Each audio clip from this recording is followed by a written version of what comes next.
Suppose I can go outside and film something on my mobile phone. Take you guys along with me, eh?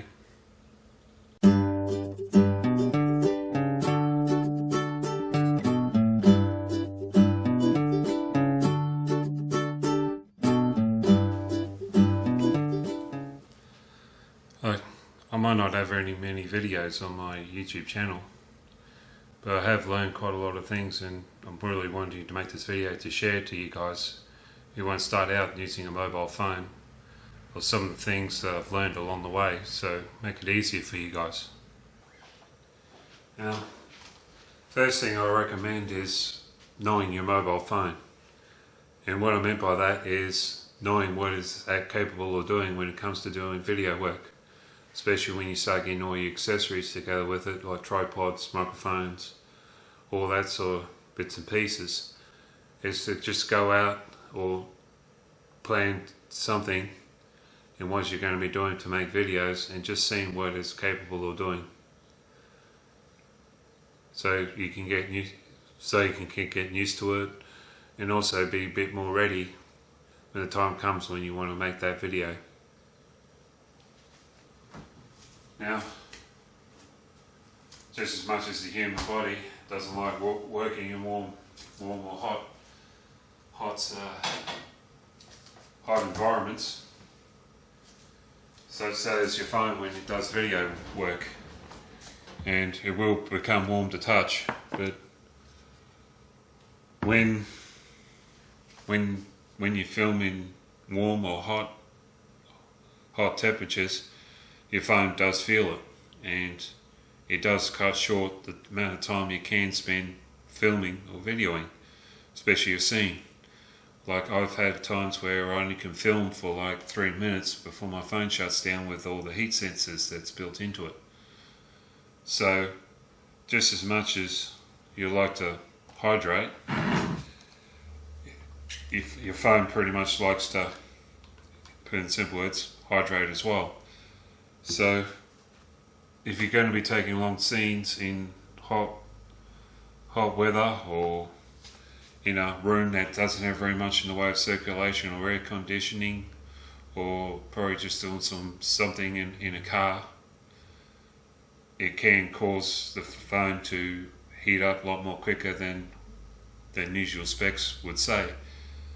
So, good idea to just take a break between scenes, just to get your phone to cool down, and maybe put it in front of a fan or air conditioning, or in front of a window that's shaded and got a bit of a breeze blowing through it, just to help your phone cool down. And while you're there, you could probably cool down yourself. Now, I always keep my phones fairly charged. The reason for that is you might have an opportunity to film something that might not be part of your schedule or plan for a video, but you might want to use it for a future video. Or if you want to do something in the way of live streaming when you're outside or something like that, you will need this, and you probably will need it fully charged if you want to do it, because it will suck quite a lot of your battery. Just as much if you got one of these, keep it well charged as well, because it will come in very, very handy if this thing gets low. Plus, if you're planning on travelling or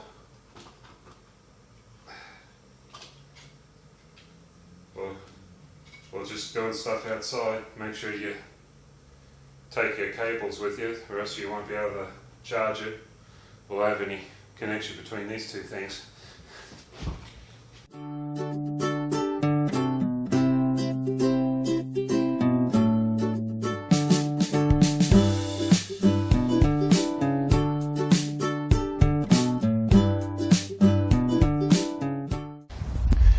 Now, people might do blogging like doing now, and you might not have a view screen to see or something like that. or don't have Ray-Bans.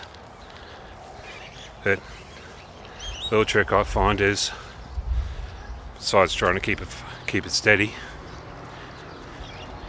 is have the lens looking at you instead of you trying to look at the lens.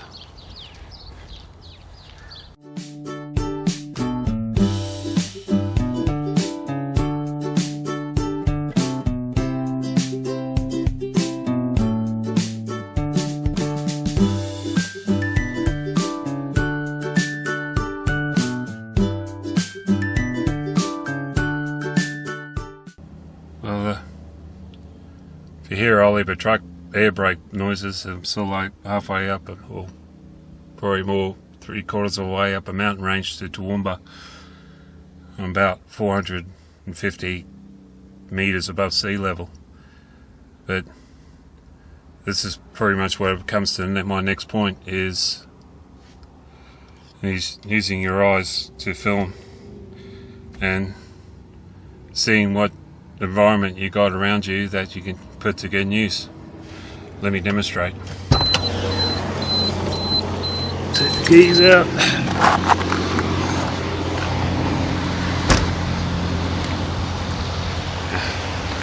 This is what I mean.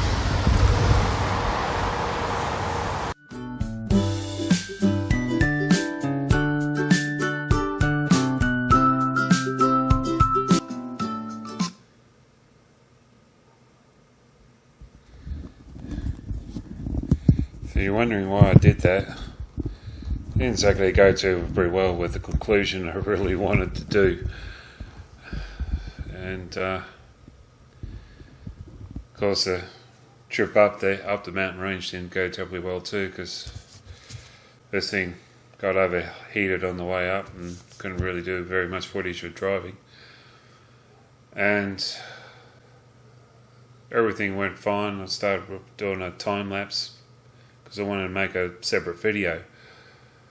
Everything was pretty much going alright. I was using this thing again to do some footage of me doing some things around the place and various other parts you can see from up there, and just to fill that out a bit, then come back home to do a conclusion.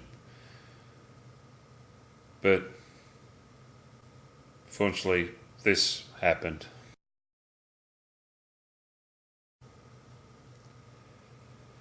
Yeah, fortunately a big wind, a gust of wind, and I didn't have my phone really secured down very well using the bendy tripod I use. The wind got behind it and pushed it over, made it fall. Luckily it made it fall on some soft ground with some grass on it, and so it didn't break my phone, which is good.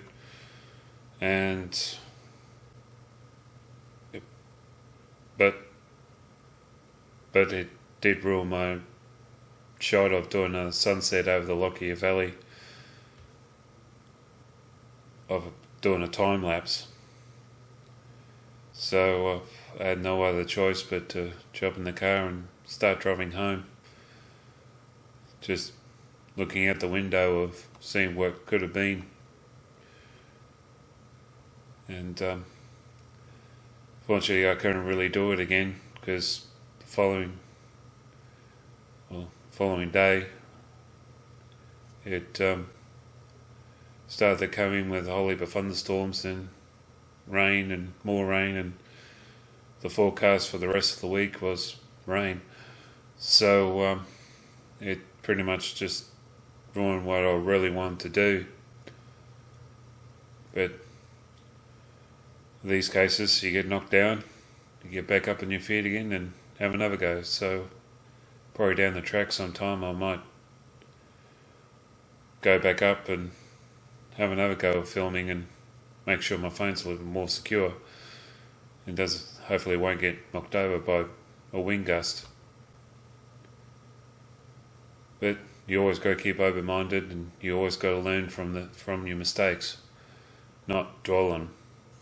So hopefully this is helpful for you, and thanks for watching.